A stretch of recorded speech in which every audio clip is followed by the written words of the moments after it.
আল্লাহ তাআলা ইরশাদ করছেন, শাহরু রমাদান আল্লাযী উনজিলা ফীহিল কুরআনু হুদাল লিন্নাস ওয়া বাইয়িনাতিম মিনাল হুদা ওয়াল ফুরকান।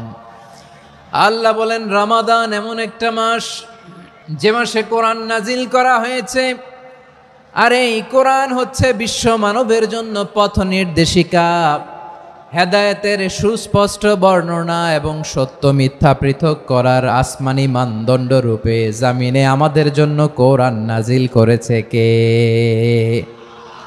আওয়াজ করে বলেন তো, আল্লাহর নাজিল করা এই কোরআনে কোনো ভুল আছে? সন্দেহ আছে? সংশয় আছে?